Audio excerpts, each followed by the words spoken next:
Madame, Monsieur, bonsoir. Nous sommes en direct sur Al24 News. Soyez les bienvenus dans ce nouveau numéro de Cap sur l'Afrique, votre rendez-vous hebdomadaire avec les questions africaines.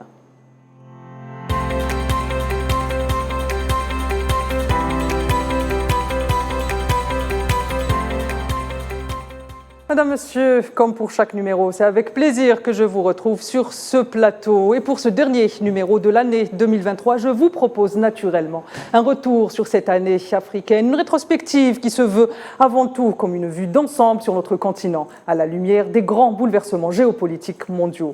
Et pour cette rétrospective, c'est naturellement d'habitués de Cap sur l'Afrique que je serai accompagné Sami Kaidi, journaliste qui est avec moi sur le plateau. Bonsoir Sami. Bonsoir. Merci d'avoir accepté mon invitation. C'est toujours un plaisir d'être parmi vous. Et Gamal Abina, un habitué aussi de Cap sur l'Afrique que je ne présente plus. Bonsoir Gamal Abina. Bonsoir Tina, merci pour l'invitation. Merci d'avoir accepté mon invitation. Je commence avec vous, Sami, directement. Alors, quelles ont été, avant d'entamer cette année, ces rétrospectives que nous avons choisies dans la rédaction de Cap sur l'Afrique, Sami, quels ont été les événements ou l'événement qui, selon vous, a marqué cette année africaine ? Alors pour moi, l'événement phare qui a marqué cette année l'actualité africaine est le retour en force de cet axe historique Pretoria-Alger. On a pu le voir que ce retour en force a pu permettre de chasser l'entité sioniste de l'Union africaine, parce que l'entité sioniste a voulu s'infiltrer, comme nous le savons tous, lors du 36e sommet, et a voulu s'infiltrer sur le continent en obtenant un siège de pays observateur, ce qui est un scandale. Et le retour en force de cet axe Pretoria-Alger a réussi à mettre un terme à ce complot et à protéger le continent africain d'un grave danger. Très bien, Sami. Gamel, je vous pose la même question. Quels ont été les événements ou l'événement qui, selon vous, ont marqué l'actualité africaine tout au long de cette année 2023 ? Je dirais qu'il y a plusieurs éléments. Effectivement, le rapprochement entre l'Algérie et l'Afrique du Sud, mais c'est un rapprochement qui était entendu. Il y a eu non seulement ce rapprochement, mais une accélération, puisque l'Égypte ou même le Nigeria leur avaient emboîté le pas, ce qui prouve que la cause était entendue. Et le second aspect, c'est effectivement, bon, ça n'a pas commencé en 2023, mais un bouleversement des rapports de force, avec tous ces coups de force militaires, avec ces changements de pouvoir inattendus, avec ces lignes qui changent, et surtout avec l'arrivée, j'ai envie de dire, d'un nouveau monde, un nouveau bloc qui est en train de se constituer, qui est le bloc de l'Est, donc la Russie, la Chine, qui deviennent de grands acteurs de façon très active sur l'Afrique. Et ces acteurs incontournables permettent de redistribuer les cartes, de redonner un nouveau souffle aux relations internationales que les Africains avaient, qui étaient plutôt sous domination occidentale. Aujourd'hui, il y a un espoir, effectivement, qu'avec ces cartes rebattues, il y a la possibilité que les Africains choisissent leurs partenaires, mais cette fois-ci dans un intérêt qui leur sera profitable, ce qui n'a pas été le cas jusqu'à présent. La domination occidentale, justement, on va beaucoup en parler, ou la fin, ou les prémices de la fin de la domination occidentale en Afrique, on va beaucoup en parler. Je viens vers vous, Sami, je reviens. Il y a commencé, le Sahel a été traversé depuis 2020 par beaucoup de coups d'État et de transitions. Mais il y a une transition dont on parle très peu, c'est la transition de Guinée-Conakry. Pourquoi est-ce qu'on n'a pas accordé autant d'importance à cette transition ? On a presque l'impression qu'elle est passée à côté de l'actualité africaine. Et pourtant, elle est aussi majeure, parce que la transition actuelle en Guinée-Conakry s'inscrit évidemment dans celle que l'on peut connaître par exemple au Niger. Et à travers tout cela, il y a une chose aussi, une transition plus importante, si je puis dire, c'est la transition générationnelle. Les populations africaines et les jeunes Africains sont assoiffés de souveraineté, d'indépendance et refusent la mainmise de leurs ressources naturelles par ces puissances impérialistes. Et ce qui diffère, c'est qu'aujourd'hui, ces populations, ces jeunes disent non, nous ne voulons plus de France-Afrique, nous ne voulons plus être l'esclave de l'autre. Et nous avons l'ensemble des ingrédients pour réussir. C'est ce qui est le plus important. Enfin, le virage est là. Et effectivement, on peut dire que, somme toute, ces jeunes officiers, etc., ont dans une certaine mesure écouté aussi la voix d'un ras-le-bol populaire qui a pris comment dirais-je, une ampleur importantes. Donc on peut dire qu'aujourd'hui, un des événements aussi qui ont marqué l'Afrique sont cette génération ou cette jeunesse qui s'est levée comme un rempart contre l'impérialisme au Sahel et ailleurs en Afrique, parce que quand on a eu quand même des manifestations, même en Afrique du Sud, vous en parliez justement, l'axe Alger, Afrique du Sud, on a vu des manifestations en Afrique du Sud pour réclamer le départ de l'ensemble des bases étrangères.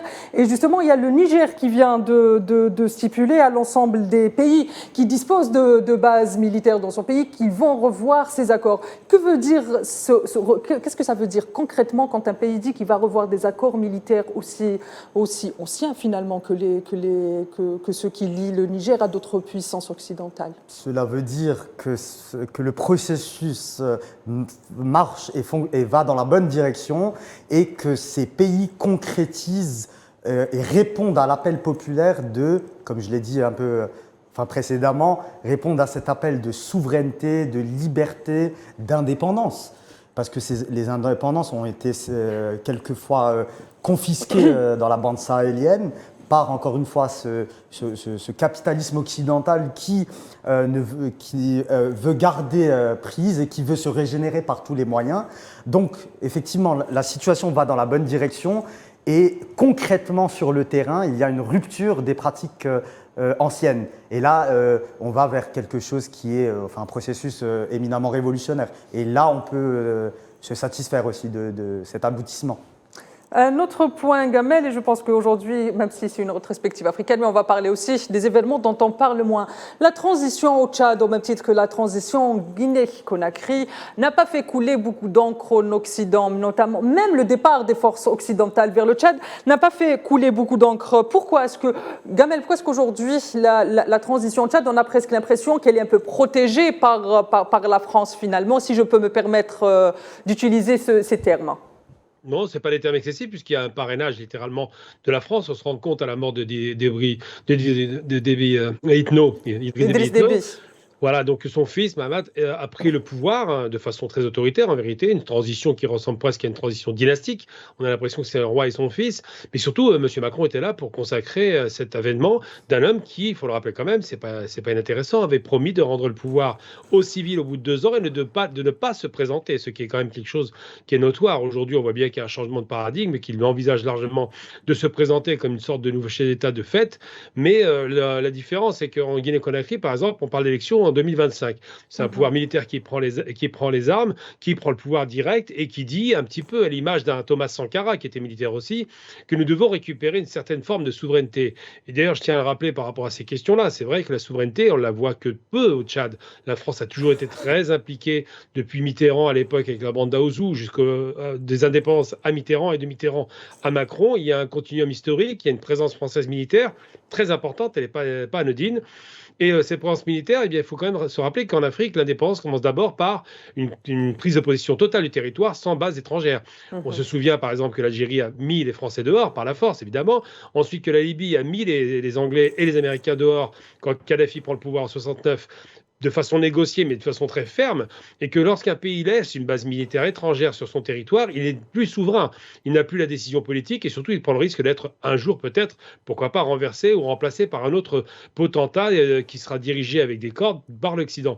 Donc la question qui se pose aujourd'hui, c'est qu'est-ce qui se passe au Tchad? Eh bien, au Tchad, on a une transition qui ne se fait pas, qui ne se fera pas, sans doute, avec un fils d'Idriss Déby qui a l'intention de prendre le pouvoir et qui le manifeste de plus en plus, avec tout de même, il faut le rappeler, une guerre civile qui reste sous-jacente, et avec une sorte de tutelle française qui est présente de plus en plus de façon marquée, simplement parce que c'est un pays qui a du pétrole aussi en quantité importante et qui, sur un plan géostratégique, est important.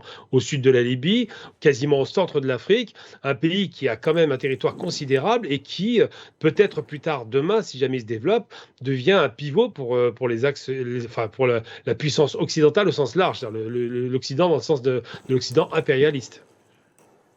Très bien, Gamel. Samy, à la lumière de ce que vient de nous dire Gamel Abina, surtout la crise ou l'abcès sécuritaire qui secoue violemment le Tchad depuis au lendemain de son indépendance, quel point de la situation on peut faire aujourd'hui à la lumière de cette transition? Quelle est la situation interne du Tchad? La situation interne du Tchad est, on peut dire, catastrophique. Un tiers de la population vit en insécurité alimentaire. Les conflits, conflits sont multiples dans ce grand pays, au nord avec la frontière libyenne, dans le sud, à l'est, etc. Et il y a un point qui est extrêmement intéressant. J'ai envie de rebondir sur les propos de M. Gamel Abina pour dire que la particularité du Tchad est qu'il est le dernier bastion de la France-Afrique. Vous savez, il y a actuellement 1400 soldats français qui ont quitté d'ailleurs le Niger en octobre. Le premier convoi a été en octobre 2023 et qui sont à présent stationnés au Tchad. Donc c'est un peu la dernière survivance de cette France-Afrique. Très bien, il y a un autre bastion de la France-Afrique justement et qui a aussi connu un coup d'État, une transition, mais là aussi qui ne fait pas couler beaucoup d'encre, Gamel, le Gabon. Qu'en est-il aujourd'hui du Gabon, de sa transition, mais surtout de ses rapports avec la France, et qu'en est-il aussi de l'ancien président ?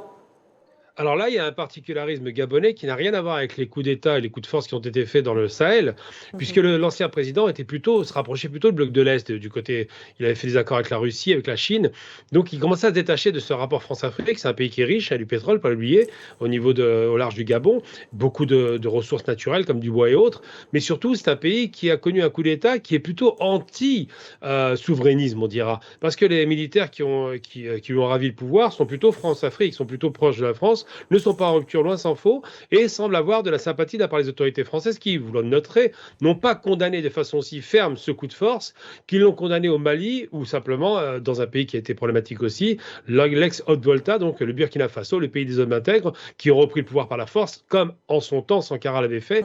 Donc c'est vrai que le Gabon est une spécificité parce que Total, finalement, c'est le grand argentier, c'est le grand décideur, c'est lui qui donne le là et c'est lui qui désigne quasiment les futurs pouvoirs qui vont être mis en place. Et il se trouve que l'ancien président, le fils d'Ali Bongo, a décidé de prendre des positions qui lui ont été défavorables. Alors évidemment, il y a eu des problèmes de gestion assez importants, de corruption, il y a beaucoup de choses à lui reprocher, mais ces derniers choix politiques ont certainement accéléré sa chute. Est-ce que finalement, Gamel, selon vous, on peut dire que cette année 2023, la sécurité et la stabilité ont été des défis pour l'Afrique ? Ben moi, j'ai envie de dire paradoxalement que c'est le contraire qui se produit. C'est-à-dire qu'évidemment, quand il y a des coups de force, il y a forcément un sentiment d'instabilité ou d'insécurité. Sauf que ces coups de force, très souvent, sont accueillis de façon très favorable par la population, ce qui n'était pas le cas du temps de la guerre froide. Un coup de force militaire, on savait que c'était une guerre derrière. Mais là, c'est pas du tout ce qui se passe. Les populations appuient ces militaires parce qu'il y a l'espoir, avec un panafricanisme de plus en plus marqué. Il ne faut pas l'oublier qu'ils ont tous une sorte de destination commune. D'ailleurs, ils l'ont montré avec l'affaire du Niger, des pays africains qui avaient déjà vu ces coups de force, je parle du Mali, je parle du Burkina, je parle évidemment de la Guinée, on dit si jamais vous attaquez le Niger, il faisait référence aux Français ou la CEDEAO, nous interviendrons militairement. Donc ça, c'est déjà un destin commun qui est assez extraordinaire, il faut souligner, et surtout ces militaires sont jeunes, sont au diapason de la population, qui a des réclamations, qui se rend bien compte qu'il y a un problème de France-Afrique, effectivement, mais pas seulement. Il y a aussi l'Afrique-Portugal, il y a encore des résurgences de l'ancienne puissance, l'Afrique espagnole, l'Afrique anglaise, ça va de soi, la plus importante, mais il n'en demeure pas moins que ces coups de force ne sont pas aussi inquiétants qu'on peut le penser, parce que ces militaires veulent remettre de l'ordre dans la maison Afrique, dans leur maison à eux en vérité, et se disent par une direction militarisée littéralement, nous allons sortir de l'ornière des difficultés économiques, des difficultés de corruption, des difficultés de tutelle de l'ancienne puissance coloniale, et nous allons récupérer une souveraineté qu'on nous a confisquée il y a longtemps, en 1960 pour être très précis, puisque ce ne sont pas des décolonisations, ce sont des distributions de cartes qui ont été faites par le général de Gaulle. Eh bien nous allons revenir là-dessus et revoir la copie, comme l'avait fait d'ailleurs de façon assez magistrale le grand Thomas Sankara, qui était lui aussi un militaire, mais qui était un souverainiste. Très bien, madame, monsieur, il y a Jonathan Batangen qui vient de nous rejoindre. Bonsoir Jonathan, merci d'avoir accepté notre invitation. Bonjour ma sœur Timane, bonjour à mon frère Gamal que j'ai suivi dans le direct. C'est un plaisir, un réel plaisir d'être encore parmi vous. Et un bonjour spécial à tous les téléspectateurs. Très bien, merci. Jonathan aussi est un habitué de Cap sur l'Afrique. Avec lui, nous avons abordé bon nombre de dossiers. Jonathan, la prochaine question est pour vous. En Éthiopie, il y a eu les signatures historiques d'accords de paix entre les rebelles du Tigré et le pouvoir fédéral de Ahmed Abiy. Ce conflit en Éthiopie avait fait couler beaucoup d'encre en Occident, allant jusqu'à s'imaginer la fin du mandat de Ahmed Abiy. Pourquoi est-ce que ce conflit a tant intéressé l'Occident? En fait, le conflit du Tigré fait partie d'une vaste géopolitique qui est actionnée par les sionistes. Il y a la question de l'eau. La question de l'eau qui va devenir un problème crucial pour les années à venir. La question de l'eau se pose au niveau de l'Éthiopie avec l'exploitation du barrage de la Renaissance. Vous savez, c'est un giga barrage qui a été entrepris par les Éthiopiens depuis le début des années 2000. Il est censé couvrir un grand besoin énergétique du pays et de ramener le pays dans le giron des pays qui assurent la totalité de leur couverture énergétique, donc qui atteignent leur souveraineté énergétique. Alors, le conflit en Éthiopie autour de l'eau, c'est 3 pays, le Soudan et également l'Égypte. Mais on se demande bien pourquoi et comment Israël est concerné ou bien les sionistes sont concernés. En fait, il se trouve que bientôt, Israël aura des pénuries d'eau sur son sol. Les approvisionnements seront difficiles malgré la découverte de nouvelles technologies pour dessaliner l'eau et la rendre potable. Donc, ils auront besoin d'eau et ils se tournent principalement vers les eaux qui alimentent la mer Rouge, c'est-à-dire le Nil. Or, le barrage de la Renaissance est sur le Nil. Et donc, l'Égypte et Israël, qui ont également des ententes, sont d'accord pour que l'Éthiopie ne puisse pas couper ou bien ne puisse pas utiliser une grande partie du Nil dans le cadre de ce barrage de la Renaissance. La guerre du Tigré est donc dans la continuité de cette tentative de déstabilisation de la politique en Éthiopie et de contraindre Addis Abeba à s'asseoir à la table de négociation ou bien à se voir désormais amputé d'une partie de son territoire qui va devenir un État souverain. Il faut noter que l'autre partie du lien avec Israël, c'est qu'au Tigré, vous avez les fameux Falachas. Les Falachas sont les Juifs noirs qui sont totalement liés aux Juifs d'Israël et qui parfois, dans les migrations, on a connu des vagues de migration, sont allés rejoindre Israël. Alors, comment l'Occident s'est-il senti concerné? Simplement, c'est que les sionistes tiennent le contrôle des centres de décision en Occident et les sionistes qui actionnaient le conflit dans le Tigré. Vous avez vu le directeur général de l'OMS qui était assez impliqué dans ce conflit du Tigré parce que lui-même il est Falacha. Donc ce dernier était même soupçonné d'approvisionner en armes les combattants du Tigré. Vous avez vu qu'il avait une posture très favorable à la partition de cette partie du territoire. Il avait autour de lui un lobbying qui permettait d'atteindre tous les centres de décision en Occident.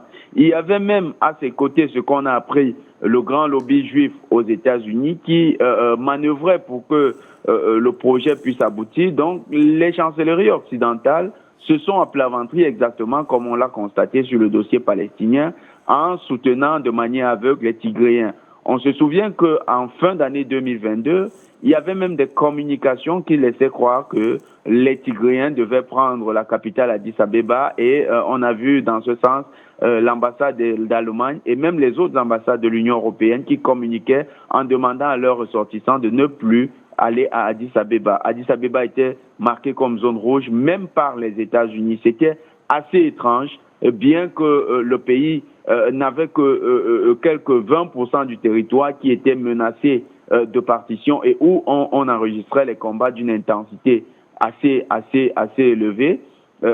C'était un discours assez alarmiste qui voulait en fait communiquer dans le sens de donner l'avantage aux Tigréens. C'est ça un peu la situation du Tigré et des autorités du Premier ministre Abiy Ahmed. Très bien, on reste toujours sur cet axe de la sécurité et de la stabilité en Afrique. Samy, le terrorisme dans la corne de l'Afrique, c'est aussi, on l'a vu, en résurgence en Zambie, au Mozambique et dans beaucoup d'autres régions de l'Afrique. Pourquoi est-ce qu'en cette année 2023, on a l'impression que l'ensemble des abcès africains se sont réveillés comme par magie, j'ai presque envie de dire?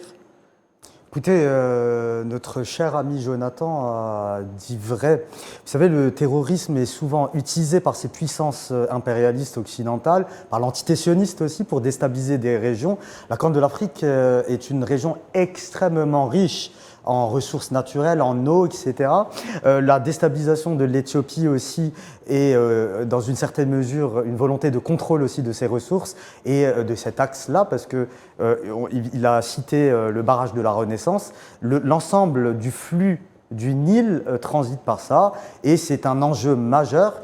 On a pu voir aussi dans le Soudan voisin, où le voyou Bernard-Henri Lévy, qui est un peu cette ponte de ce lobby sioniste mondial, a tenté aussi de déstabiliser toute cette région. Dans ce sillage, il faut aussi rappeler les efforts de l'Algérie pour la médiation et pour le règlement pacifique des différends. Donc, en 2021, l'Algérie a proposé ses offres de services pour une médiation, pour le règlement de cette crise et pour éviter qu'elle n'ouvre en fait la boîte de Pandore. Très bien, je vous emboîte le pas justement. Vous avez parlé du Soudan. Le Soudan, comme vous le savez, depuis le 15 avril dernier, connaît un important abcès sécuritaire qui oppose les forces de soutien rapide à l'armée du pays. Depuis le début du conflit, c'est-à-dire il y a 5 mois, plus de 12 000 morts et au moins 7 millions de déplacés et de réfugiés internes. Gamel Abinash, qu'on peut revenir rapidement avec vous sur les origines de ce conflit. Alors, au moment où le Soudan semblait aller droit vers une réconciliation nationale, vers une transition où le peuple et la transition, en dépit d'un coup d'État ou d'un coup de force à l'encontre de Hamdouk par Borhan, commençait un peu à aller de l'avant, se retrouve plongé dans un abcès qu'on n'arrive plus à décrypter. Quelles sont les origines de ce conflit ?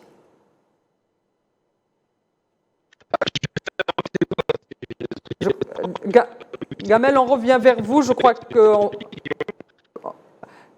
Samy, en attendant de régler le problème que nous avons avec Gamel, je vous pose la même question. À votre avis, qu'est-ce que vous pouvez nous faire une rétrospective finalement rapide des événements de conflit au Soudan ? C'est quasiment la même chose qu'avec l'Éthiopie. C'est-à-dire que l'ingérence étrangère a divisé le pays en deux camps distincts et on observe concrètement que la population civile est en train de souffrir le martyre, si j'ose dire, avec des millions de déplacés, des milliers de morts et l'enjeu central est toute une série aussi d'ingérences.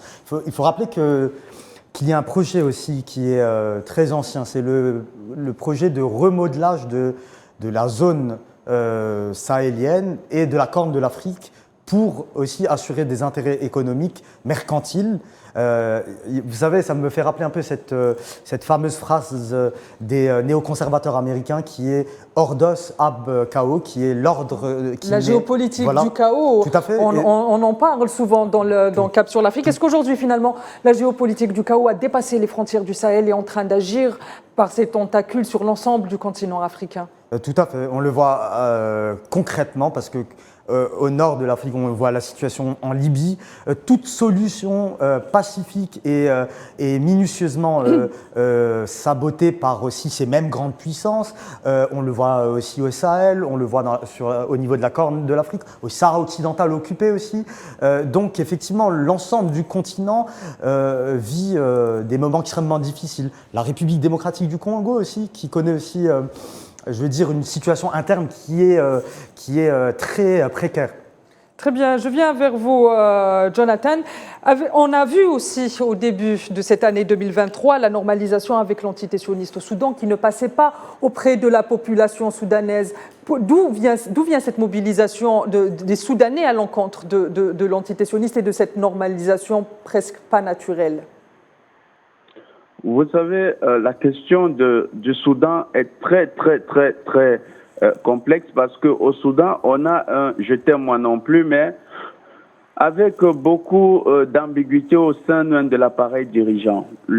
Sous le général Omar el-Béchir, vous avez une coopération avec la CIA américaine qui était en dents de scie, une coopération qui était parfois accentuée et il faut le dire ici, c'est le régime d'Omar el-Béchir qui a, pendant plusieurs années, trahi la cause palestinienne en donnant aux Américains des informations, que ce soit sur les combattants du Hamas qui sortaient pour aller s'entraîner dans des pays voisins, ou bien même sur l'armement qui transitait dans la sous-région, dans le Moyen-Orient, et dont les services secrets soudanais étaient mis au courant. Maintenant, ce qui s'est passé, c'est une solidarité mécanique, c'est une solidarité, on va dire, de type mécanique dans la Oumma, c'est-à-dire qu'on a un peuple musulman qui est menacé et l'ensemble des autres lui apportent sa solidarité. Quant à ce qui est de la réalité du conflit au Soudan, vous avez le général Abdel Fattah al-Burhan qui est soutenu par les Américains, qui a un soutien également de l'Égypte. Pourquoi l'Égypte? Parce que en face, vous avez le général Daglo Emeti. Emeti, lui, il a damé le pion aux Égyptiens au Moyen-Orient dans la sécurisation des puits de pétrole, des champs pétroliers saoudiens et émiratis et qataris dans le cadre de contrats qui ont été signés depuis un certain nombre d'années. Et le fait de voir Emeti remonter avec près de 111 000 hommes dans le Moyen-Orient au détriment des intérêts égyptiens, les Égyptiens voient donc cet homme d'un très mauvais œil et le prennent pour un concurrent sérieux sur le plan sécuritaire, se disent que s'il prend le contrôle du Soudan, il pourrait effectivement devenir le partenaire numéro 1 de la sécurisation des champs pétroliers au Moyen-Orient.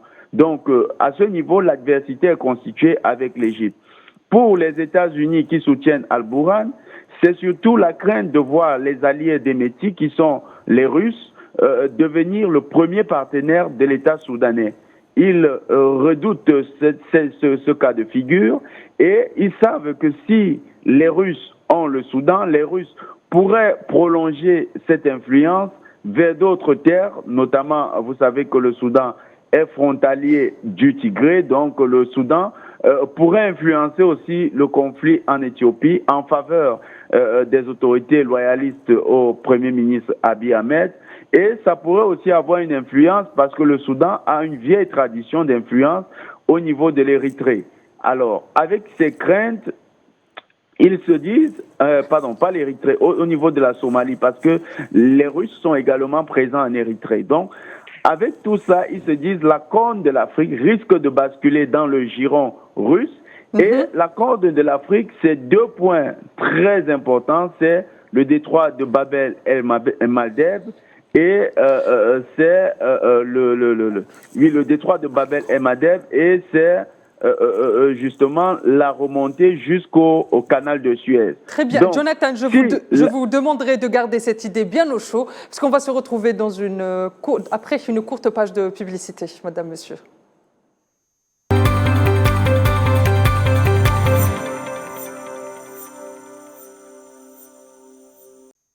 Madame, Monsieur, bienvenue sur le plateau de Cap sur l'Afrique. Et ce soir, on fait une rétrospective de l'année africaine à la lumière des enjeux géopolitiques mondiaux. Et justement, Jonathan Batanguène était en train de nous expliquer les enjeux de la crise au Soudan, des enjeux qui lient à la fois le Moyen-Orient et l'Afrique. Jonathan, j'espère que vous avez gardé votre idée bien au chaud en attendant notre retour. Tout à fait, tout à fait. Donc, le contrôle du canal de Bab el-Mandeb et le canal de Suez, c'est très, très important. C'est vital pour l'économie mondiale parce que vous avez l'essentiel du transit des tankers par cette route maritime et les États-Unis ne veulent pas perdre ce contrôle. Justement, Jonathan, aujourd'hui, à la lumière de ce qui se passe en Palestine occupée et l'offensive génocidaire de l'entité sioniste avec l'implication du Yémen, on voit que Bab el-Mandeb est au cœur de tous les enjeux.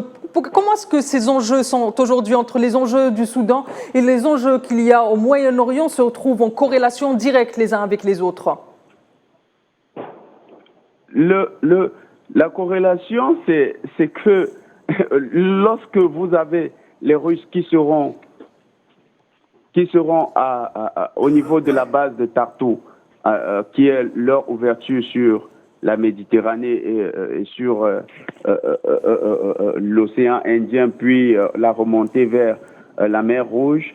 Les Russes pourront, avec les Chinois, parce que c'est aussi les alliés, vous avez vu les Chinois qui manœuvrent du côté de l'Iran, au côté de l'Arabie Saoudite, avec le contrôle de l'ensemble de cette zone, ils pourraient devenir les seuls grands maîtres et ils pourraient aussi menacer la présence américaine qui a été pendant un moment ultra dominante. Mais il ne faut pas seulement regarder cette résonance avec le Moyen-Orient. Il y a une autre résonance sur le conflit soudanais avec le golfe de Guinée. Cette résonance veut que celui qui contrôle le Soudan contrôle également une partie de l'avenir politique du Tchad. Pourquoi? Parce que le fameux conflit du Darfour, le Tchad a été le principal acteur qui a permis aux Occidentaux de créer cette guerre du Darfour, mais bien plus de l'envenimer et d'aboutir à ce qu'on a appelé la partition du Soudan, avec la naissance du Soudan du Sud. Et à partir du Tchad, vous avez une projection sur le Sahel et une autre projection sur la zone forestière du golfe de Guinée, c'est-à-dire le Centrafrique, le Cameroun, le Nigeria. Donc le Soudan, c'est un dossier crucial. C'est d'ailleurs pourquoi les Saoudiens, les Qataris, les Émiratis travaillent conjointement à la fois avec le général Hemeti et travaillent aussi avec les autorités tchadiennes qui sont plus bas, ainsi qu'avec les autorités centrafricaines, et ont des contacts très poussés avec les autorités camerounaises, les autorités nigérianes, parce qu'ils savent que, de toutes les manières, avec le contrôle de Khartoum, on pourra avoir un prolongement géostratégique sur l'ensemble de ces autres pays. Très bien, Jonathan. Je viens vers vous, Gamal Abina, et à la lumière de ce que vient de nous dire Jonathan. Comme on le sait, le Darfour est au cœur des enjeux et Jonathan vient de nous le dire. À votre avis, pourquoi est-ce qu'aujourd'hui, le Darfour, qui a connu, je rappelle, dans les années 90, un terrible génocide, est encore une fois au cœur des enjeux, mais aussi l'Occident parle beaucoup de cette région à en oublier que c'est tout un pays qui est emprunt à un conflit fratricide? Ça a été dit par Jonathan Bentenguene, effectivement, on a plusieurs éléments. Premier élément, sur un plan géopolitique. Évidemment, le Soudan a accès, ça a été dit, à la mer Rouge, à ces fameux détroits de Bab el-Mandeb, dont on parle beaucoup avec les Houthis actuellement, qui est le second détroit qu'on avait oublié. On parlait beaucoup des détroits d'Ormuz à l'époque par rapport à la guerre Iran-Irak et par rapport à la Châtel arabe. Donc, ça a été une problématique qui a inquiété le monde entier. Parce que le trafic maritime, alors, moins pour les États-Unis aujourd'hui, parce qu'ils n'ont pas besoin de pétrole et de gaz dans la région, mais surtout pour l'Europe, qui a besoin de pétrole et de gaz, on le sait, mais qui a aussi besoin, et c'est évident, de ce qui est produit en Chine. Donc, c'est surtout le trafic maritime de marchandises qui va poser problème, 70% des besoins européens. Donc, cette zone instabilisée, il y a des rapports de force qui sont mis en place entre les Russes d'un côté, effectivement, les Américains de l'autre, et ces rapports de force veulent le contrôle de la mer Rouge des pays limitrophes.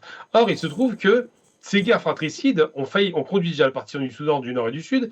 Israël était à la manœuvre, on le sait, et ils ont failli conduire à la partition du Soudan dans le Nord même, avec l'histoire des Darfourais, qui sont de la même ethnie quasiment que le Nord.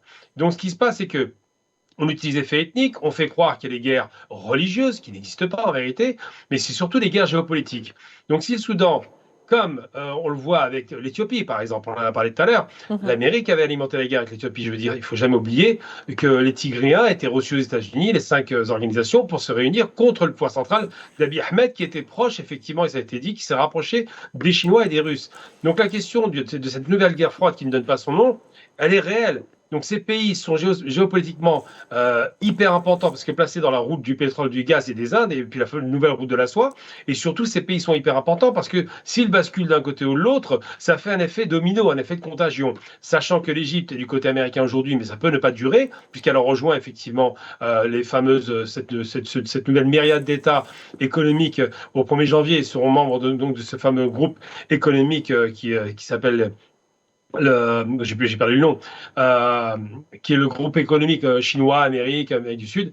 Donc ce nouveau groupe-là maintenant va être élargi et on y retrouve qui? On y retrouve l'Égypte, on y retrouve les Émirats arabes unis, on y retrouve l'Arabie qui était quand même un allié, on y retrouve l'Iran qui est un ennemi traditionnel mais qui était rabiboché par la Chine. Donc il y a un vrai chamboulement littéral de toutes ces forces en présence et le Soudan n'est pas en reste parce qu'il ne faut pas oublier, c'était dit tout à l'heure, qu'il y a un conflit territorial interne mais aussi externe. La question éthiopienne sur le barrage de la Renaissance, donc avec le débit d'eau qui va se réduire nécessairement, est une question qui intéresse deux alliés aujourd'hui, le Soudan et l'Égypte. Et il se trouve qu'El Bourhan est un grand ami de Sisi, donc tout ça c'est lié. Il y a vraiment c'est une véritable poudrière qui est alimentée de l'extérieur, et le fait de créer des guerres civiles, à la limite, ça ne dérange pas l'Occident, parce qu'une guerre civile n'empêche pas le trafic de pétrole, de gaz, je ne sais, mais par contre, le fait d'avoir une alliance d'un pays uni avec un pays qui est un ennemi déclaré aujourd'hui, qui est la Russie et la Chine, ces deux pays-là, donc là, ça pose problème. Donc toutes ces questions-là sont un peu imbriquées les unes derrière les autres, et les histoires, à chaque fois, de volonté de vouloir faire des contre-pouvoirs ou des coups d'État militaires, ça, c'est une tradition occidentale très connue, diviser pour mieux régner. Très bien. Samis, aujourd'hui, à Djibouti, aurait dû commencer une nouvelle ronde de pourparlers sous l'égide de l'IGAD menée par Djibouti, qui est à la tête de la session actuelle de l'IGAD entre le général Hamid Tish et le général El Bourhan. Cette rencontre n'a pas eu lieu. Djibouti, par la voie de sa diplomatie, a prévenu la diplomatie soudanaise que Hamid Tish ne pouvait pas être présent à Djibouti pour des problèmes techniques. Mais Djibouti s'est rendu en Éthiopie, à Addis Abeba, pour une nouvelle tournée, la première depuis le début de ce conflit. Que signifie cette tournée aujourd'hui et dans le timing actuel? Moi, je pense qu'elle s'inscrit dans cette recomposition qui est en train de se dérouler sous nos yeux. Ce qui se passe notamment en mer Rouge ou en Corne de l'Afrique n'est que la résultante de cette recomposition géopolitique globale, et chacun essaye de tirer vers lui de nouvelles alliances, etc. Il est extrêmement intéressant si ma mémoire ne me trompe pas, quand on a parlé précédemment de Bab el-Mandeb, également du détroit d'Ormuz et du canal de Suez, c'est je pense 80% du transit du gaz et du pétrole à l'échelle globale. Il y a un autre fait aussi, c'est qu'il y a ce fameux projet chinois de la nouvelle route de la soie, et un Occident qui, par tous les moyens, essaye de contrecarrer ce projet-là, qui est extrêmement important pour la Chine et pour une grande partie aussi du continent africain. Et effectivement, ces pays comme Djibouti, etc., vont essayer d'aller s'inscrire dans une logique ou une autre. Très bien, je reviens vers vous, Jonathan, pour la dernière question concernant cet abcès sécuritaire au Soudan qui a marqué l'actualité africaine. On a vu aussi une autre médiation, celle de l'Arabie saoudite et des États-Unis. L'Arabie saoudite, qui est aujourd'hui une diplomatie timide, mais qui tente d'aller vers une diplomatie d'influence, aux côtés des États-Unis, qui est une diplomatie ancienne et qu'on connaît en Moyen-Orient et en Afrique, qui défend ses intérêts, bien évidemment. Est-ce qu'aujourd'hui, ces deux pays peuvent réussir leur médiation et aller vers la paix, où les enjeux de l'un et de l'autre peuvent entraver cette route vers la paix au Soudan, finalement? C'est très intéressant votre question, parce qu'en fait, voilà un dossier qui permet de comprendre que de plus en plus, on assiste à un divorce entre intérêt américain, intérêt états-unien et intérêt saoudien. Pourquoi? Parce que en fait, les Saoudiens, eux, leur intérêt actuellement, c'est de voir un compromis avec Hemeti qui sera mis en évidence, qui sera davantage proposé dans le cadre d'une transition, tandis que les États-Unis préfèrent garder l'establishment actuel avec le général Al-Bourhan. Donc, vous avez deux forces qui soutiennent deux individus, deux protagonistes dans ce combat, dans cette guerre, et dans cette guerre fratricide, il faut le dire, et les deux se proposent comme étant les porteurs du dialogue, des pourparlers. C'est comme si vous aviez deux parrains de deux groupes antagonistes qui se proposent de discuter. Vous savez qu'à ce niveau-là, les échanges ne vont pas porter sur principalement la paix, mais sur les intérêts des uns et des autres, en sacrifiant certainement un ensemble de pions sur le terrain. Donc, les États-Unis et l'Arabie saoudite, c'est certainement des discussions au sommet sans véritablement tenir en compte les intérêts véritables du peuple soudanais. C'est aujourd'hui malheureusement la situation concrète de ce qu'est le Soudan. C'est un pays en proie à une guerre fratricide, mais une guerre fratricide alimentée par des puissances étrangères. L'Arabie saoudite, son intérêt, c'est de voir Hemeti, qui assure déjà la sécurité des champs pétroliers, conforté dans sa position de nouveau dirigeant soudanais. Les États-Unis, pour eux, il y a le fameux complexe industrialo-militaire soudanais qu'il faut préserver et mettre hors de portée d'un potentiel partenaire de la Russie. Donc, pour les États-Unis, c'est vital, surtout que ce complexe industrialo-militaire est lui-même adossé sur le complexe industrialo-militaire en Égypte, qui lui-même est adossé sur celui états-unien. Donc, pour eux, il faut sauver cette chaîne de valeurs militaires, cette chaîne de valeurs de défense qui est une continuité de la politique de sécurité des États-Unis.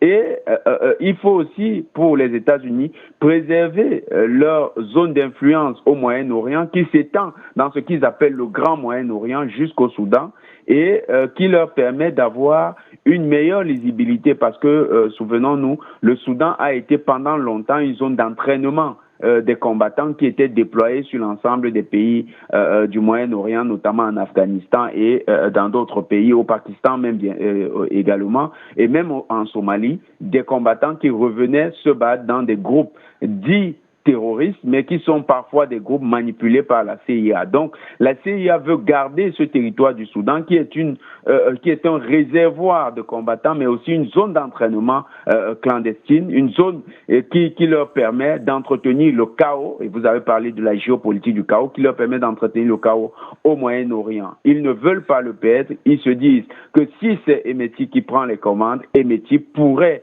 dans son partenariat stratégique avec les Russes, être un obstacle à la réalisation de leurs propres desseins. Vous avez donc un dialogue au sommet entre deux puissances, deux pays importants de la région. Il y a les États-Unis, il y a l'Arabie saoudite. Ce n'est pas à véritablement parler des pourparlers qui mettent au centre les intérêts des Soudanais. Très bien. Madame, monsieur, on finit avec cette note de Jonathan Botangan, cette partie, et on va vers une autre partie. Comme viennent de nous expliquer nos invités, nos intervenants tout au long de cette émission, le monde arabe, le Moyen-Orient et l'Afrique cette année, au-delà étant l'étendue géographique l'un de l'autre, ont eu des destins presque similaires, ou bien ils ont été dans la même bulle géopolitique, sous l'influence de la géopolitique du chaos des grandes puissances. Je viens vers vous, Gamel Abina. La politique d'influence de l'entité sioniste est une réalité dont on n'a pas arrêté de parler dans Cap sur l'Afrique. Mais il y a un point qu'on n'a pas abordé tout au long de cette année. Comment fonctionne cette politique d'influence de l'entité sioniste en Afrique ? Vous savez, il y a déjà une chose qui vient d'être dite par rapport à l'émission qu'on vient de traverser, c'est plusieurs éléments. D'abord, depuis 30 ans, depuis la chute du mur de Berlin, l'ogre, l'ennemi de l'Est, l'ennemi communiste, avait disparu au profit d'un ennemi mythifié, fabriqué de toutes pièces, qui était l'islam politique et les mouvements djihadistes. Donc ça a été alimenté, ça a été très très alimenté. Finalement, la guerre a été totale avec l'invasion d'Irak, de la Syrie, tous ces pays-là, ou la destruction de la Somalie, enfin on multiplie le Soudan, et on se rend bien compte que l'hydre islamiste n'est pas très solide. Donc les Américains ont perdu un ennemi qu'ils avaient fabriqué et alimenté. L'Arabie se détachait de ces questions politiques, d'islam politique, pour être très précis. En revanche, là, on revient sur du réel. À nouveau, c'est l'Est contre l'Ouest. Donc à l'époque, on avait l'influence de l'Occident communiste, de l'Orient communiste face à l'Occident. Après, c'était l'Orient islamiste du Sud face à l'Occident. Aujourd'hui, on revient sur cette réalité Est-Ouest. Et ce qui se passe, c'est que Israël, effectivement, qui est un agent, il ne faut pas le perdre de vue, de l'Occident, dans le Moyen-Orient, qui est la principale base, joue sa carte aussi en Afrique. Elle joue avec brio. Elle a été capable, alors que l'Afrique avait totalement rompu en 1973, tous les pays africains, sans exception, leur relation avec cet État félon, qui passe son temps à nier les droits de l'homme, eh bien, ils ont fini au fur et à mesure en travaillant pendant des décennies avec des jeux d'influence, avec des jeux d'investissement, avec des propositions de sécurité alimentaire ou de sécurité tout simplement militaire, à convaincre quelques pays africains, et ça a commencé très vite, hein, pour rejoindre l'axe sioniste. Mais il se trouve que les guerres alimentées servent aussi les intérêts d'Israël. C'était dit pour le Soudan. On se rend bien compte que la partition du Soudan, c'est le soutien du Sud-Soudan contre le Nord. Après, ils ont alimenté effectivement en armes et en idéologie dans une certaine mesure. Et en règle générale, Israël a tendance à agir comme cela. Ils ont des soutiens très, très solides, même des soutiens passifs, on peut le dire. On parle de l'Égypte, c'est un soutien passif malgré tout. Et ils ont des soutiens beaucoup plus actifs. On a des pays comme l'Ouganda, par exemple, qui ne font pas mystère de leur attachement à Israël, tout comme le Rwanda qui a rejoint l'axe israélien. Donc tous ces pays-là sont en train un petit peu de jouer leurs cartes en solo, mais en vérité, l'Union africaine, il faut le rappeler, dans sa grande majorité, n'est pas favorable à Israël, puisque de toute façon, il voit bien que les crimes commis par l'entité sioniste sont un peu similaires à ce que l'Afrique du Sud a connu, à ce que les Africains en général sous la colonisation ont connu ou sous l'esclavage. Et c'est un peu l'idée de se dire on fait de nouveaux Bantoustans en Palestine qui crée cette tension. Donc l'idée sioniste, c'est quoi? C'est une idée impérialiste, les Africains l'ont très bien compris, soutenue par tout l'Occident impérialiste, que les Africains voient aussi. Et de ce point de vue-là, la quête israélienne de toucher, les sionistes veulent toucher les cœurs des Africains, est difficile parce que d'abord, il n'y a pas de passé antisémite en Afrique, pour commencer, c'est la première des choses. Et deuxième aspect, parce que les crimes commis par Israël en Palestine ne changent pas leur image en Afrique. Ça reste, et ils restent perçus comme étant une puissance occupante ultra puissante avec le soutien des plus grandes puissances de la planète. Très bien, Samy, à la lumière de ce que vient de nous dire Gamel Abina, à votre avis, les pays comme les Émirats arabes unis qui ont fait allégeance à l'entité sioniste et qui tentent aussi de jouer à la diplomatie du chaos au Sahel notamment ou encore au Soudan, quels sont les objectifs des Émirats arabes unis aujourd'hui dans la région ? Écoutez, des pays comme les Émirats arabes unis qui servent finalement de proxy à l'entité sioniste et aux intérêts occidentaux ne servent que l'agenda de l'Occident et de l'entité sioniste. On le voit bien au Sahara occidental occupé où l'argent des Émirats arabes unis sont déversés pour soutenir une colonisation, celle de la dernière colonie en Afrique. Et je lisais il y a quelques heures un papier très intéressant du Fil d'Algérie qui revient aussi sur cette barbarie du colonialisme marocain au Sahara occidental, de son appui financier des Émirats et de son appui logistique par l'entité sioniste. Donc au final, ils servent de cheval de Troie à un impérialisme qui a des desseins qui sont à l'opposé de la volonté des peuples. Très bien. Jonathan, à votre avis, cette année, il y a eu aussi un invité surprise tout au long de cette année. C'est dans la géopolitique, c'est le Sud globalisé mené par des pays comme l'Algérie ou encore l'Afrique du Sud. Est-ce que finalement, aujourd'hui, concernant le Sud globalisé, le monde arabe, le Moyen-Orient et l'Afrique mènent le même combat ? Oui, effectivement, c'est le même combat. Il faut noter que tous ces peuples font partie de ce que les peuples occidentaux traitaient comme étant des peuples barbares, des peuples qui n'ont pas de civilisation, des peuples qui ont besoin de leur civilisation, qui ont besoin de connaître la modernité. Et la modernité, c'était quoi? C'était leur langue, leur religion, leur façon de penser, leur appréhension de la science. C'était ça. Et ils trouvaient que c'était ça le loup fardeau. Et c'était ça le sens de ce qu'ils ont appelé la colonisation.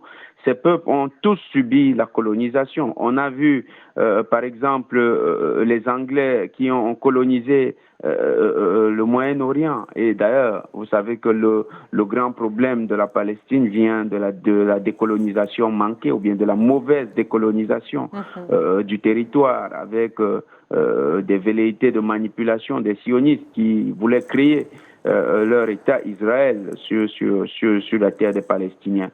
Vous avez également en Afrique du Sud le régime apartheid qui était essentiellement un régime pro-israélien qui était soutenu par le Mossad israélien, par Tsahal, l'armée israélienne.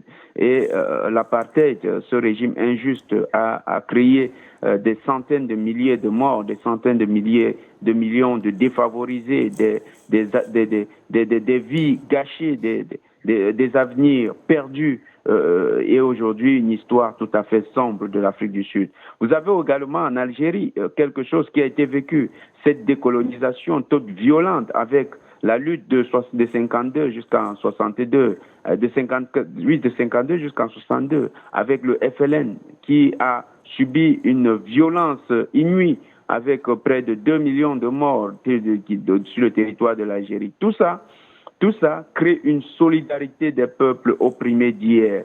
Et quand vous regardez, ça va jusqu'en Asie. On ne va pas parler du Vietnam, on ne va pas parler de la Chine elle-même qui a encore les séquelles de la guerre de l'opium, une guerre qui est venue déstructurer la société chinoise pour simplement remettre à jour ou bien remettre debout l'économie anglaise. Jonathan, donc, je me permets de vous couper puisque vous parlez des peuples, justement. Est-ce que finalement, on n'a pas l'impression que ce Sud globalisé est subi par l'Occident comme étant un choc des civilisations? Et pourquoi est-ce qu'aujourd'hui, le Sud globalisé est présenté par l'Occident comme étant une anti-occidentalisation, pardon? Vous savez, il plaît bien au maître, lui, de donner son narratif sur ce que s'appelle, sur la conquête des libertés des esclaves d'hier, des opprimés d'hier. Et l'Occident dit c'est de l'anti-occidentalisme. Mais même si nous prenons cela comme ça, est-ce que ce serait mal du point de vue éthique? Est-ce que ce serait mal? N'avez-vous pas le droit de haïr votre bourreau? N'avez-vous pas le droit de haïr celui qui vous a piétiné? Vous avez bien ce droit. Donc l'Occident ne peut pas aussi nous priver de cette haine que l'un des théoriciens occidentaux, Jean Ziegler, il a dit une haine. Parce qu'on arrive à la fin de cette émission. Gamal Abina, vous avez 30 secondes pour un dernier mot. 30 secondes simplement pour dire, il faut le rappeler tout le temps, le phrase africain du nord au sud, d'est en ouest, on ne doit pas confondre civilisation avec technologie. C'est ce que l'Occident fait, parce qu'ils ont la technologie, ils se croient civilisés. Et les nazis étaient très technologiquement avancés, et ça restait des barbares. Il ne faut pas confondre ces deux aspects. Il y a d'un côté des gens civilisés, avec de la tradition, avec une culture qui est profonde, et de l'autre des gens qui ont rattrapé le retard technologique et qui ont massacré pendant 400 ans le reste du monde. Donc c'est une chose importante de rappeler qu'il n'y a pas de barbares d'un côté gentil et puis de sauvage de l'autre méchant. Très bien, Samy, vous avez également 30 secondes pour un dernier mot. Alors en fait, l'Occident opte pour vous êtes avec moi ou contre moi. Encore une fois, comme l'avait dit le général Diap, le colonisateur est un mauvais élève et son jusqu'au boutisme est en train de pousser à l'union de l'ensemble des damnés de la Terre, comme l'avait dit Frantz Fanon. Très bien. Mesdames, messieurs, merci de m'avoir accompagné tout au long de cette émission. Merci, messieurs, pour vos éclairages sur cette rétrospective africaine 2023. Quant à vous, chers téléspectateurs, il ne me reste plus qu'à vous souhaiter une excellente fin d'année. J'espère vous retrouver dans le meilleur. À très vite. Excellente suite des programmes sur Al 24 News.